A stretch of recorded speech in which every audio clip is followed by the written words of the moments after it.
such a fantastic crowd. My name is Amali, and I'm the events director here at Books Are Magic. We are so excited to have Diamond Sharp and Doreen Félix with us tonight to celebrate the launch of Diamond's debut poetry collection, Super Sad Black Girl.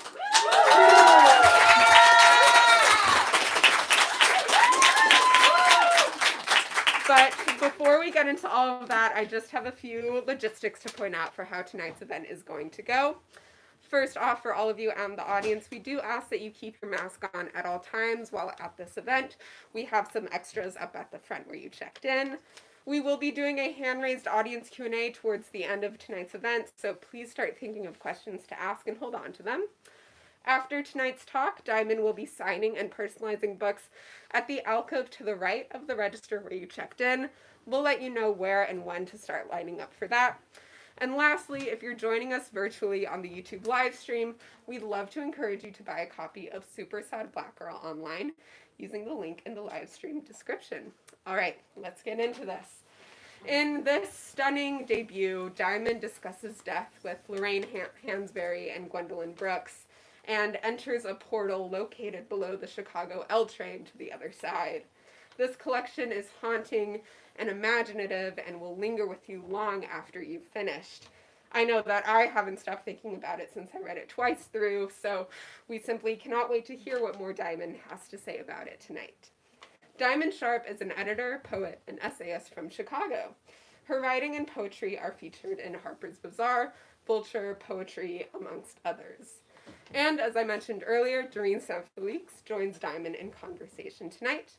Doreen has been a staff writer at The New Yorker since 2017 and was named the magazine's television critic in 2019.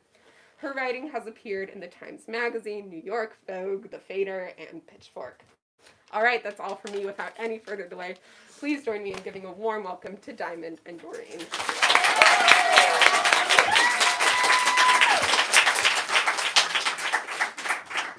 Okay, is this thing on? Can you hear me? Cool. So you all came here today to hear some sad poetry. So everyone's aware what they got themselves into. Yeah, and there's no like happy things in here. Cool, great. So now that we have that out the way, we can move forward. Okay, so I'll start.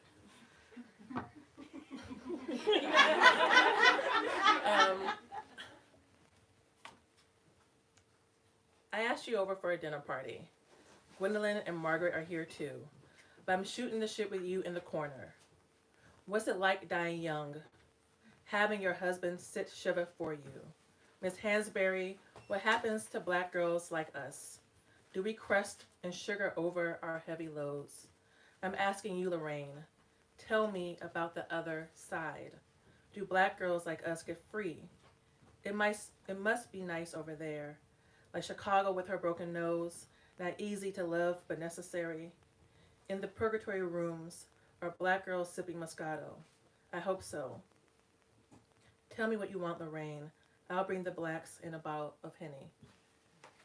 I famously don't smoke, so maybe not.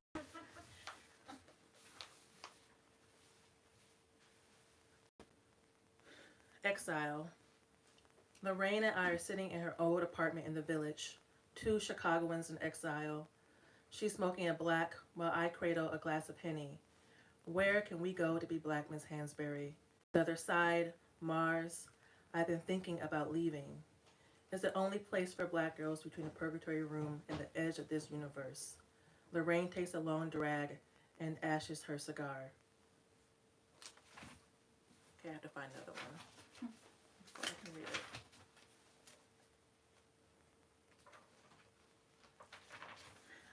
After this got published, I was going through it. I was like, damn, I really need to, like, for the next book, write something that's happy. Don't worry about that. Okay. Super sad black girl. When I'm tired, I bare my bones. I swallow my own hair. Recover from my thoughts. Drown, tweak, have a fit of human. Eat myself whole.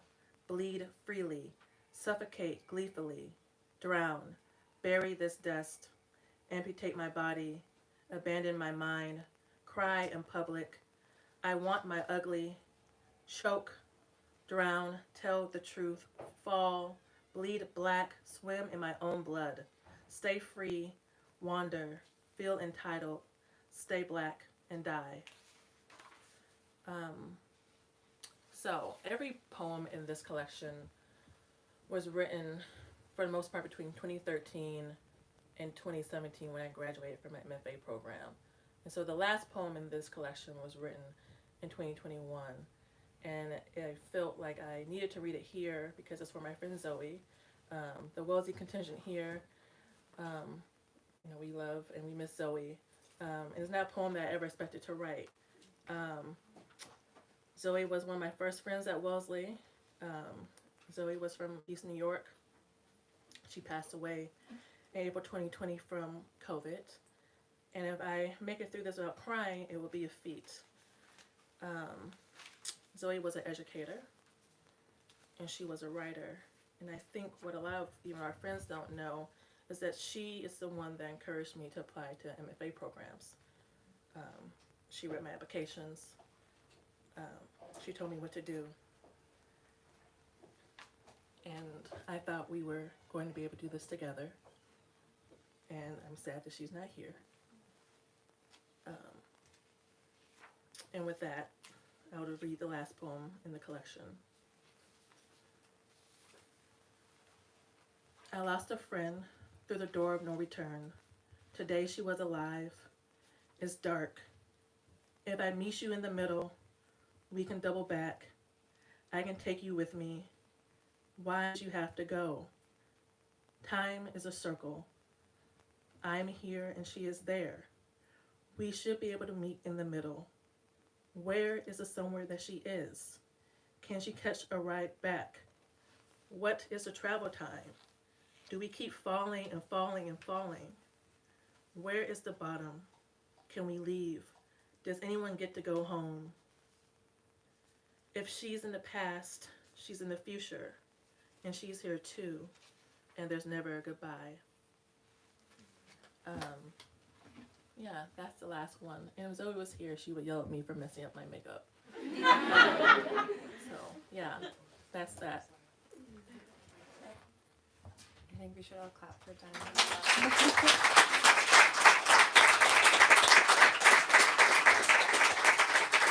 And I'm up, I'm the closest to you right now physically, and your makeup is not messed up. You look very beautiful. Thank you. As beautiful as this work.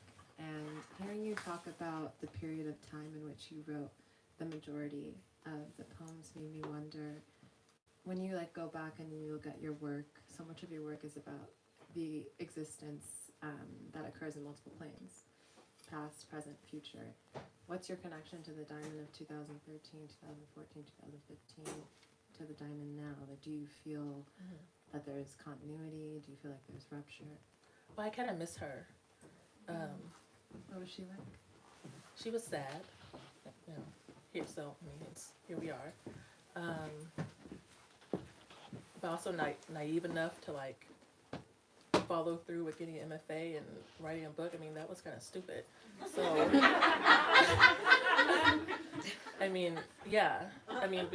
the things that only being in your mid-20s you think are possible. Who I was in 2013. Between 2013 and 2015, I had a few vacations. I call them health care sponsored vacations at a couple of hospitals.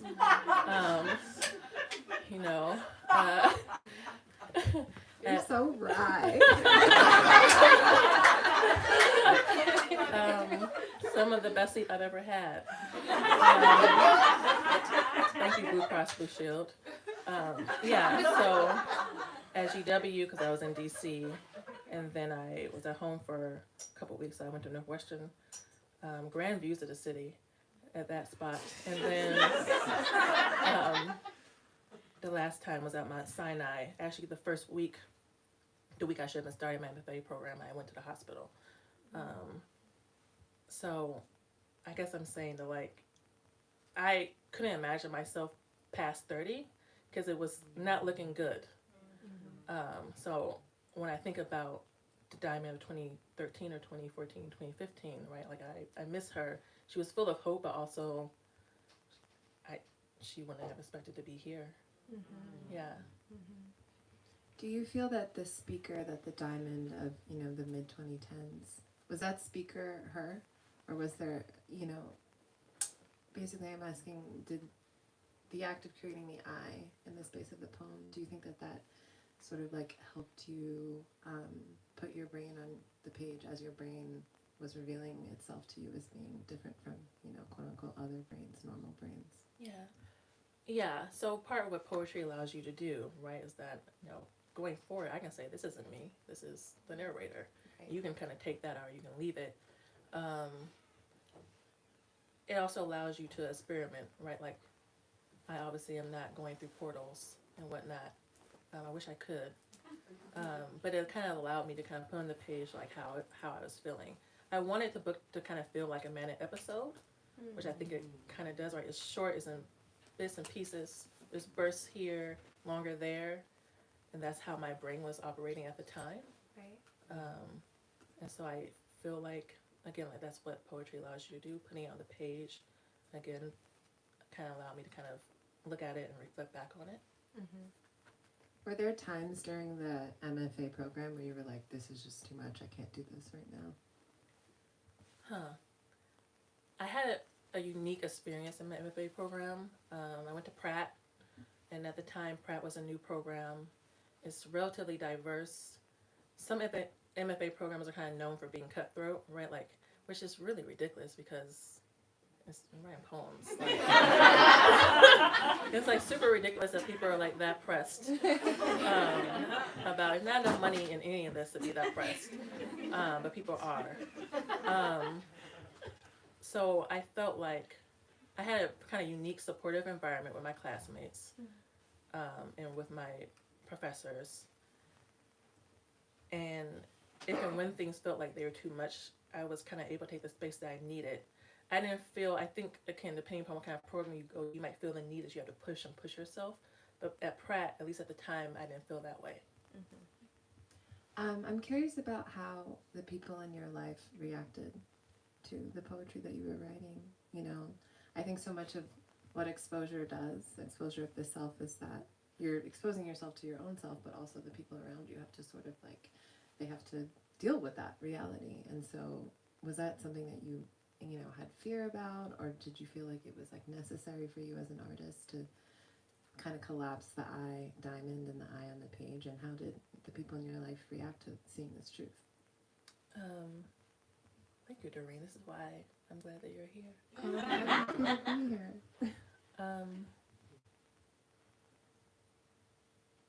So I'm lucky in the sense that my grandmother is a psych nurse. So I come from a family, and anyone that has nurses or doctors in your family, it's okay for other people's kids to be sick, not your kid, right? Yeah. So in some ways that's been useful, in some ways it hasn't been. I think my grandmother would prefer that I don't tell anyone, right? But she's in her 90s, so it's a different generation. But my family's been supportive, right? Like my grandmother's going around telling people, my granddaughter is in the Chicago Reader, so and she has a book. So like family's been interesting. Ever so often, like my cousin, she came to town and she told me that she read it, and she just kind of like stopped and she was like, I just want to make sure you're okay. Like I just want to make sure, like, how are you feeling? It's a little dark. Like, I want to make sure you're not there right now, which is good. Like, it's allowed. I think like when you have a diagnosis like bipolar disorder, if people are tiptoeing around it, right, it's kind of allowed for people in my family to ask directly, as much as they can about how I'm feeling. So that's been beneficial. I think with friends too. I think my relationships with my friends are a bit more honest in that way. I think, again, we're younger, people ask directly, people talk about their mental health issues. So it's like allow people to like ask me direct questions, which is interesting. What are some, like, what's a direct question that you've been asked that wouldn't have been, wouldn't have revealed itself had you not been writing the poetry that you do? Oh, I mean, one of the darker ones is like when there's been like a public suicide in the news, right? Like having a family member be like, you don't feel that way, right? Mm-hmm. Like, I know that you felt that way before. Mm-hmm. I know that we dropped you off at the hospital before. Just want to make sure you're not there now, right? And this is not, like, that cousin is not someone that would ask those type of questions usually. I feel like she felt comfortable being like, this happened in the news, this person passed away. I want to make sure that you don't do that. You don't do that. It's like a conduit to getting closer to you. And the way that you write about suicide, Liddy, sorry, I'm kind of fumbled on that. But this is something that has like a history, especially in Black American literature, the notion of the liminal, of being in the space in between. And I think that's something that's really conveyed in this motif that you've created, which is the purgatory room. And while we were in the back, I was raised very heavily Catholic. I'm still recovering from it. That'll be a lifelong endeavor. But I love, like, I don't know, the slipperiness of, like, using something that is a, religious idea in a non-religious context. And you've had some people ask you if you're religious. And so, I don't know, I'm just, like, curious about your relationship to the liminal, to something that might not be exactly spirituality, but is maybe close to it. I think also the way the figures, your maternal literary figures in the first section in particular, they kind of feel like they're endowed with the spirit of the gods. Right. Lorraine, Gwendolyn, So I too was raised in a Catholic household. Chicago has a huge Black American Catholic population. I can go on and on about that, but I won't. But my family's been Catholic since the 30s. I was not baptized, so I usually tell people that I'm a cultural Catholic to kind of have them know where I am, right? Like, because sometimes I feel like when I talk to certain types of Protestants, I'm like, I have no idea what y'all are talking about. I have no idea what y'all are talking about at all. So let's get that out there. So the idea about purgatory, so it's come up, people have asked, like, why purgatory? Because I'm not religious.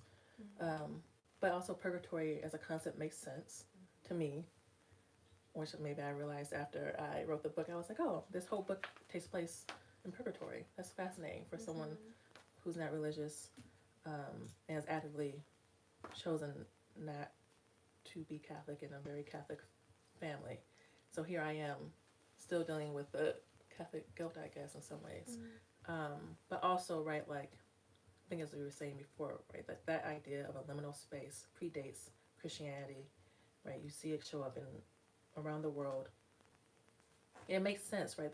Of course, humans would create a kind of a space where, like, you can be absolved, you have a last chance, that you can be absolved of your sins or figure out your next steps. So it could seem like the perfect kind of space to play with. There's no rules to it, right? And it exists somewhere out there, far away. Right, outside of time too. Yeah. And you get rid of time immediately because in our first poem, you were talking to Lorraine, which is not something that you could do in this version of the world that we live in. So you feel that Lorraine kind of like is a little like a head and shoulders above the rest in terms of your literary mothers, which is a phrase I'll use. And what is it about her that draws you to her? I think I was attracted to Lorraine for a few reasons.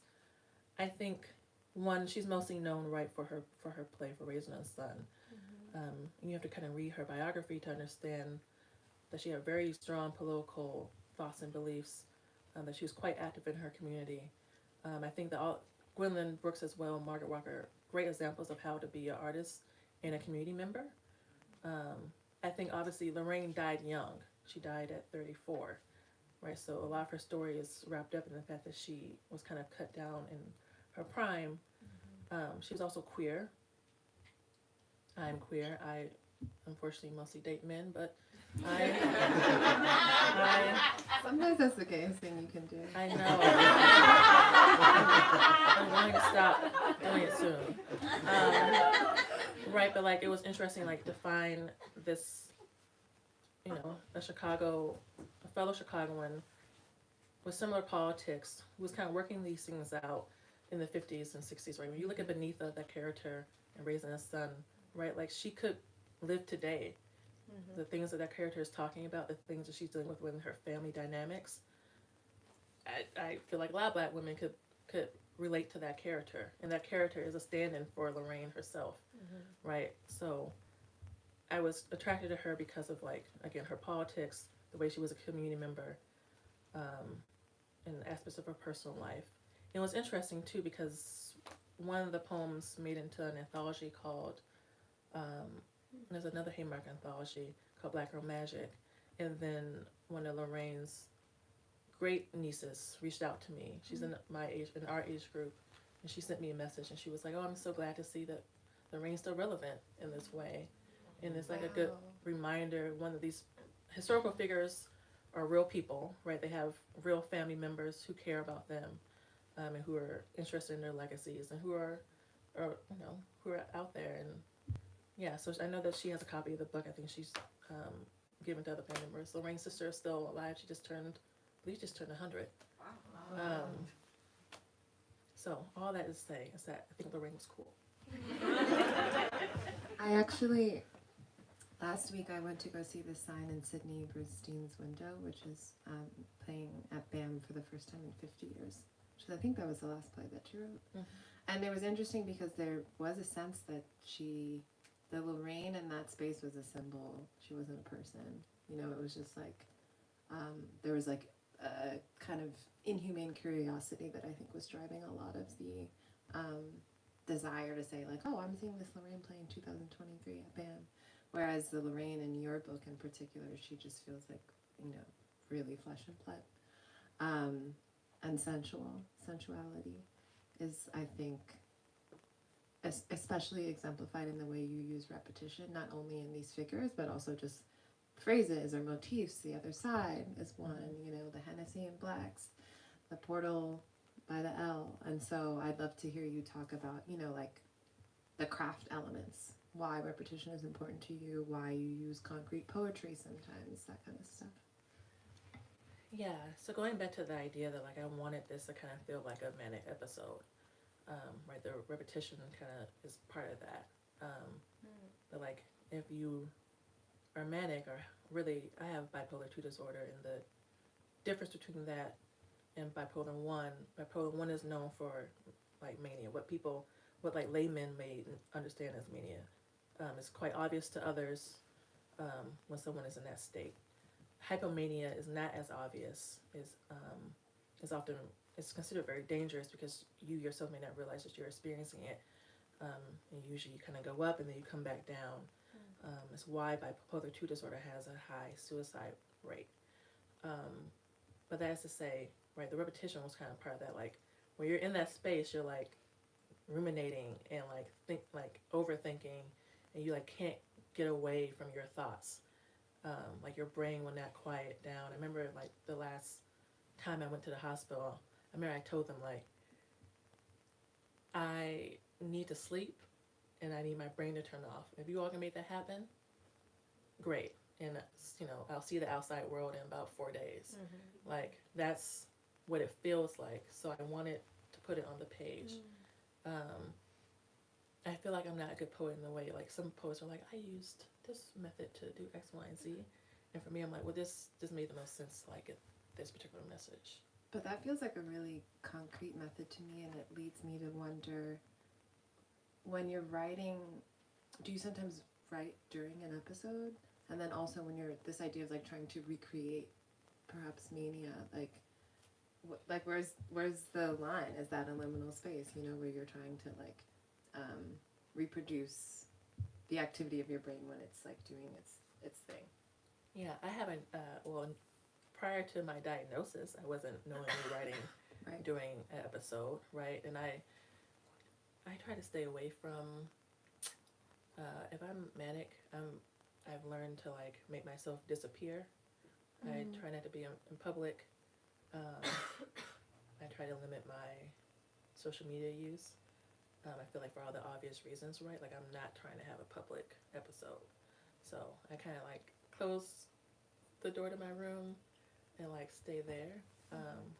I've written, like I try to write, but I don't find it to be generative, right? I think there's the idea that like, you know, for some people who experience this illness, that is generative in that way, and I find it to be quite the opposite.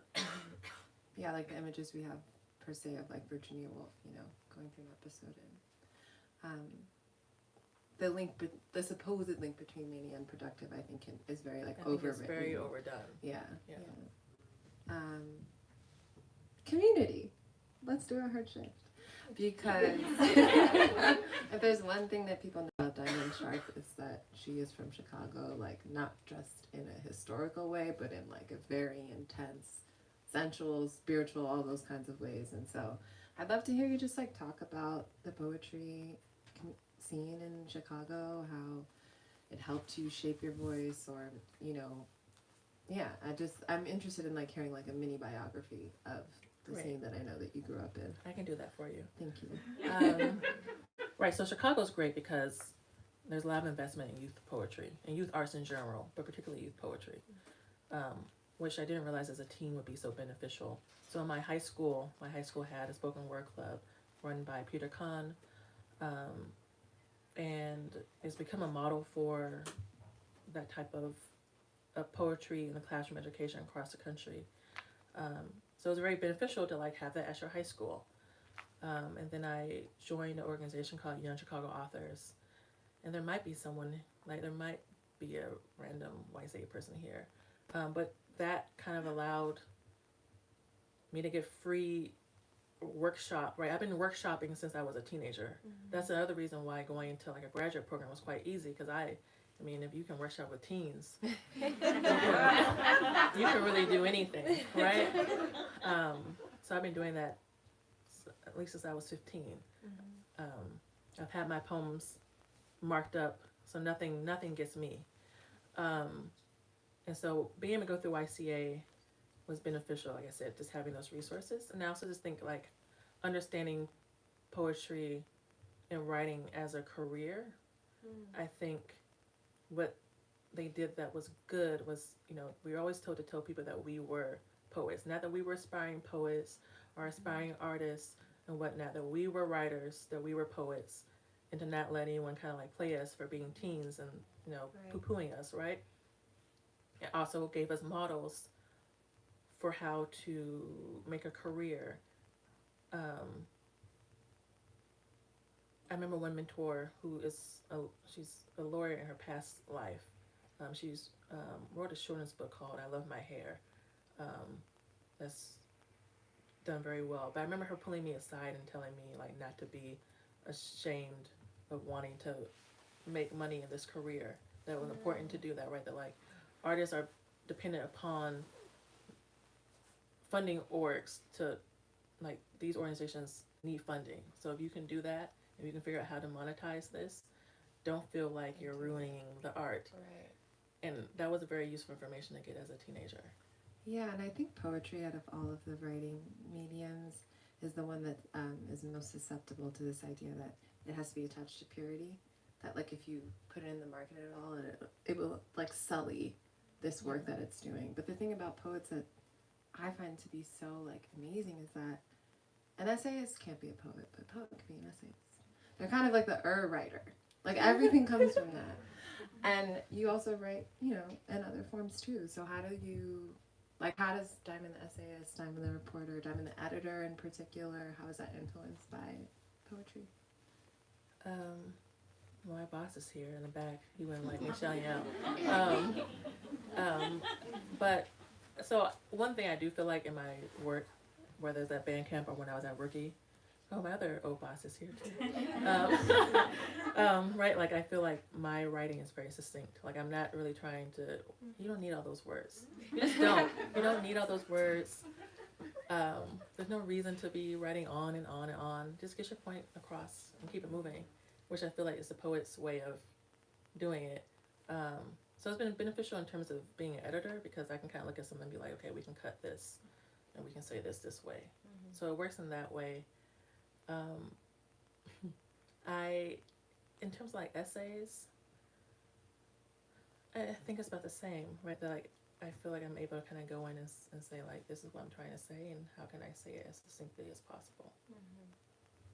So this book is a work of archiving because it, has taken place during one period in your life, and it makes me curious because I'm nosy. But which poems did you not include? Like, which poems were you on the fence, about putting within the structure, and like why was that the case? Which I guess I'm really asking is like, how did the theme emerge? Did you put the theme first onto the works that already existed, or were you looking through your writing and being like, okay, this book is going to be centered around the ideas? So this book is really my thesis, is my graduate thesis, minus probably 10 to 15 poems. In those 10 to 15 poems, I had a whole suite of poems that talked about young children that were murdered or killed in the 90s in Chicago. There's one well-known case, Lil Eric, who was dropped from the 5th or 10th floor of the Ida B. Wells projects. But I wrote about him because we were born the same day. We were both born February 17th, 1989. And I too almost died that summer, almost drowned. And I just think about him every time I have a birthday. My birthday's on Friday. It was him and like a couple other kids who were in my age group that I feel like, they almost feel like friends in a way. And so I was writing about them, but I took those out because I feel like it was, in some ways, I wanted to be more general themed. And to focus, I think, kind of on like the core. But those were the poems that got taken out. And so maybe I'll do something with them later.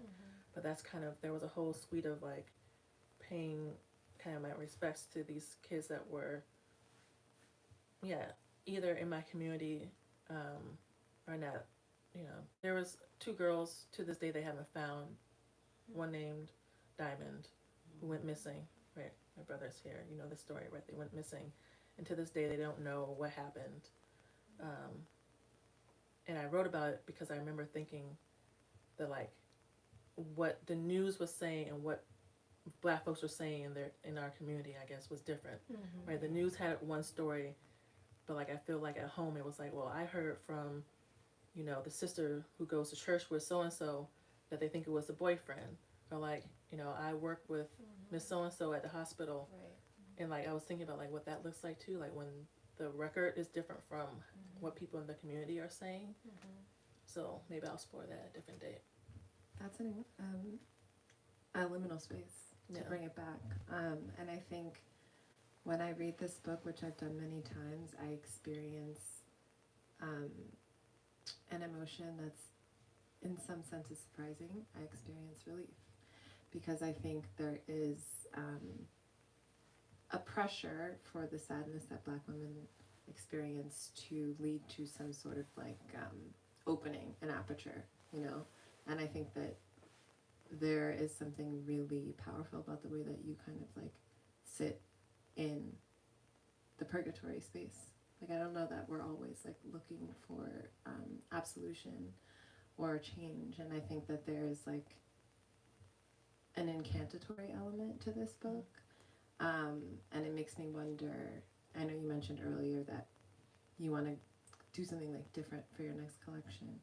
What do you think the next ideas will be, and how will they relate to Super Sad Black Girl? So I think one thing is that the next thing will probably be a novel. I've also been working on a play. I told a friend that like I wanted things to stop living in my head, right? So I think at this point, like my next things will be things that are a little more tangible. Like a play has to be acted out on a stage. If you write a screenplay, someone has to act that out in film. Now the themes, good question.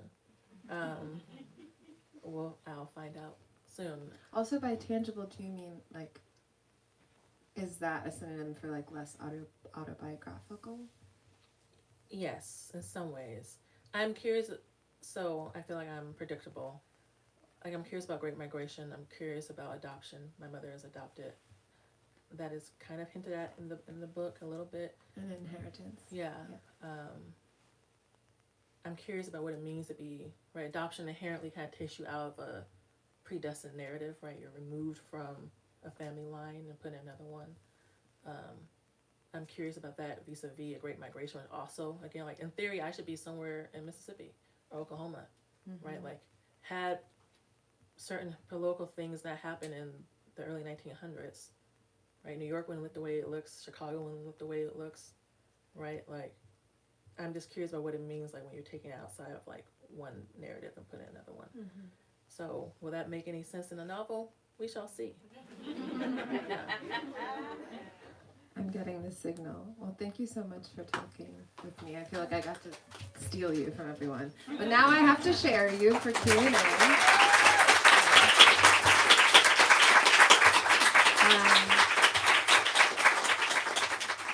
Yeah, so if you could just raise your hand with whatever question you have, and then I'll repeat into the microphone so everyone can hear. They'll all jump at once. Yes.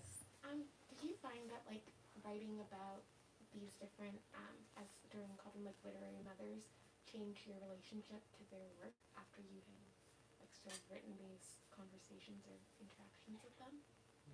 So the question is, did Diamond find that writing about literary mothers, Black literary mothers, change her relationship to the work afterwards, after the fact? For sure. Just in the sense of like going back and reading it, right? For a lot of this work, I read it as a high school student or a college student, and like who I was at 18 or 22 is just different for who I am. Who I am now, I'll be 34 on Friday.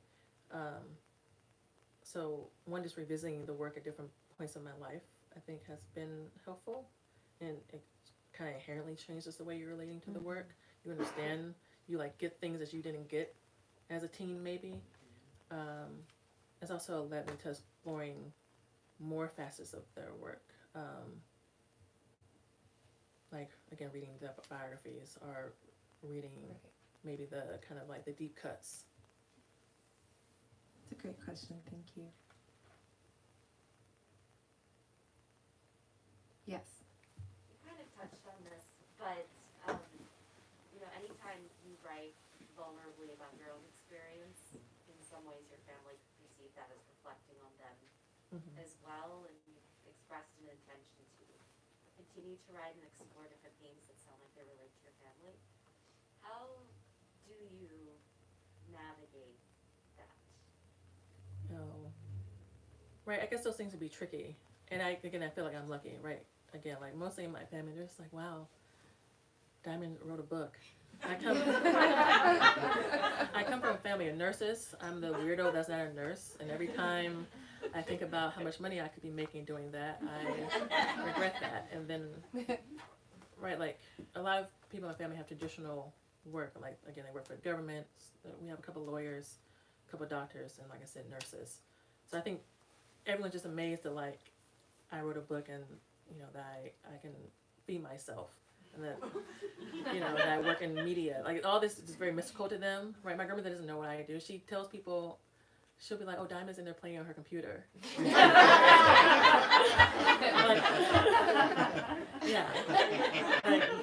yeah. So that's kind of so like in some ways like that. They're removed in that way too. And I guess like the other real answer is also that like I'm grown, right? Like who is going to check me? You kind of have to have that, right? Like, you have to like explain to people, right? Like these things also happen to me, right? Like it's about me, and I can talk about my experience. I won't go on, but like again, with a diagnosis like bipolar disorder, right? People, it's a misunderstood illness. Also, right, depending upon what time period you're from, it can be seen as embarrassing, or like people are worried about how people will respond to you. It is true that like people may take you less seriously or think that you're quote unquote crazy or that you can't control yourself, right? People have misconceptions about that. But part of the reason why I write about it is, right, like I'm not interested in being beholden to that, right? Like I'm not going to hide away because I have this diagnosis. It's not worth it to me.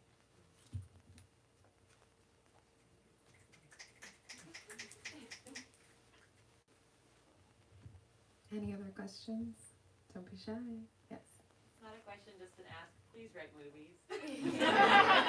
Well, Claire, I mean, seeing how you have a movie out, you should hire me.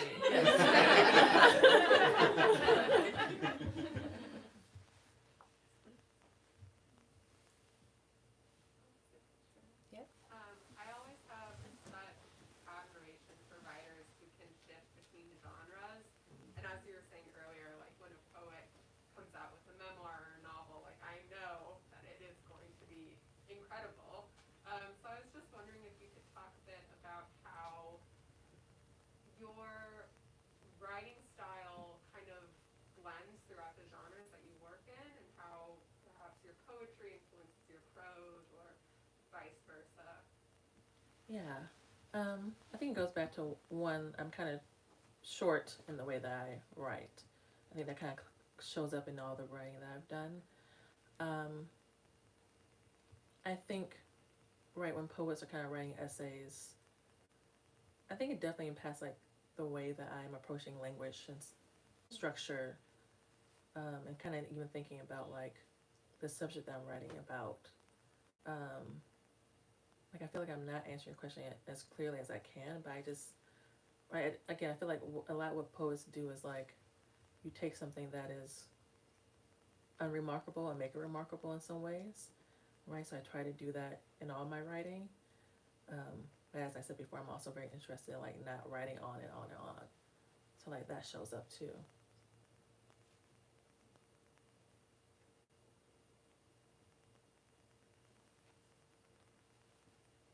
Anyone else? Oh. What song in the collection was like hardest for you to either write or to go back and like reread and edit and include? Oh. I mean, well, definitely the last poem, right? Like I said, I never expected to write that, and I added it in because, like I said, the last poem, for maybe those who missed it, right, was for my friend who passed away from COVID in 2020, and she helped me apply to MFA programs because she herself, to my knowledge, Joey and I are the two Black women from our class, and at least the class is ahead and below us who have MFAs. It's a unique path to travel, and so I wasn't expecting to write that.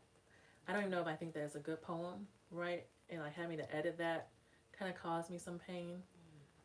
I wasn't sure to add it in or not, but it made sense in kind of the universe I was creating in the book, right? Where you can transcend space and time. Mm-hmm. I was like, well, when that happens, what does it look like to try to get her back? So yeah, that was the hardest one to kind of write and edit.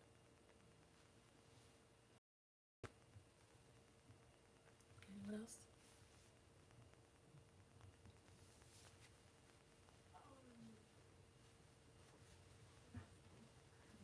My question is, everything we talked about, these are very important topics and obviously they're looking at deep. But I'd like to know, what would you say is the most joyful poem in this book that was brought you the most joy to write, or you think communicates the most joy? I'm going to repeat the question just so everybody heard. So the question is, what was a poem in this book that brought you joy? Okay, so interesting enough, it's the title poem, which you wouldn't think that because it is literally called Super Sad Black Girl. But I think it brought me most joy because it's very freeing, right? Like what's on the page is kind of like, this is how it feels. This is what it is. This is reality. I felt relief after writing that poem. So, I mean, if relief and joy are on the same continuum, then yeah, it's the title poem. I ask like how you feel now that it's out in the world. You know, these like poems you've been like working on for like 10 years, some of them maybe. Yeah. Oh yes, I will repeat. How does Diamond feel about these poems being out in the world? When I signed the contract, I remember like kind of telling Haymarket, I was like, wow, like in some ways I'm ready to move on from this. Like this was a part of my life that isn't necessarily the case any longer. And it was kind of interesting thinking about the fact that I have been looking at these poems for, like you said, like a decade. and having it out in the world, right, is interesting, right? Because people will have their own relationship to it. I'm not in the business of trying to, navigate that. I'm ignorant to the Goodreads reviews, and I will remain that way. I think if you are going to be a writer, having been in therapy for so long, it kind of has helped me in the sense that, like, I'm okay with being, like, understanding that this is art that I created, but people will have their own relationship to it, and they should. And I welcome that. And it feels kind of weird, though, right? I don't know how others will interpret it, but I feel kind of like centered enough, and like, I feel good enough about myself to be like, I can put it in the world and people can respond. And I hope that it brings people what they needed to bring them. Is it not overwhelming when people have like a predominantly therapeutic relationship to the work? Yes. At the Chicago event, my friend Eve Ewing was like, Eve said, and I think she was like, if you enjoy this and you have feelings, do not tell Diamond about this. Do not come up to her and tell her about your depression.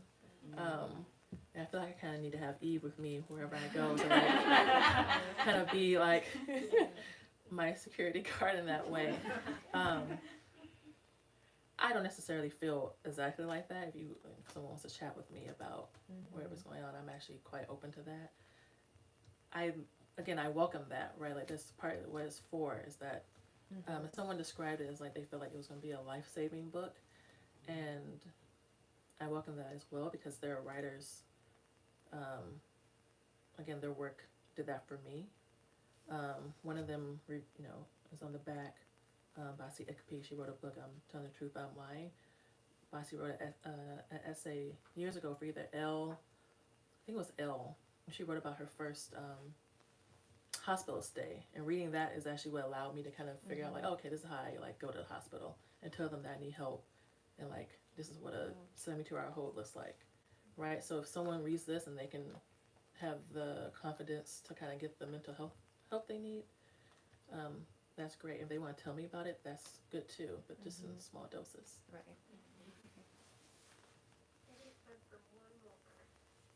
Yes.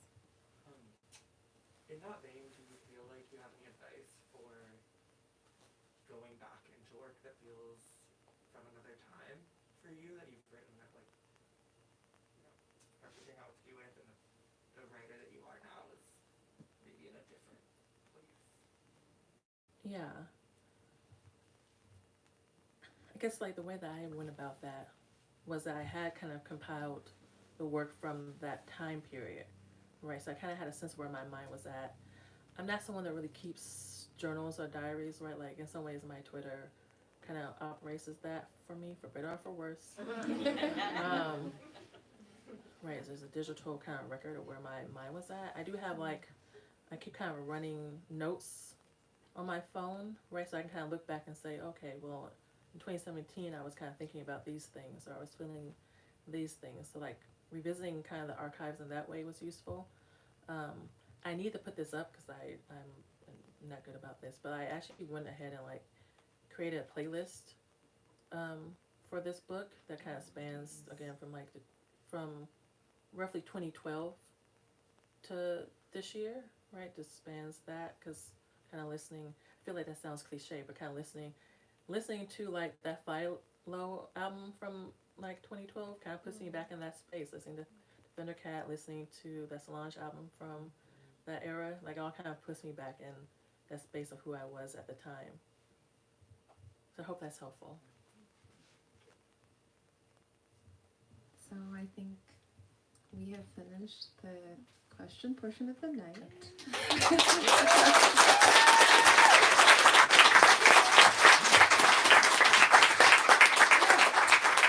Thank you all so much for coming out tonight. Thank you, Diamond and Doreen, for hosting such an incredible conversation. As I mentioned earlier, Diamond will be signing and personalizing books at the little alcove next to our register. My coworker Jenny is pointing now to where that is. It's a little hidden. So we're going to ask that you all form an orderly line down the center aisle that kind of curves around. That way we can start to rearrange the space. And of course, we have plenty of additional copies available for purchase tonight. If you haven't bought it yet, I really encourage that you do. And if you already have a copy, then buy some for all your friends because it's Black History Month and everyone should be reading more Black poets. That's all from me. Let's give these two one last round of applause.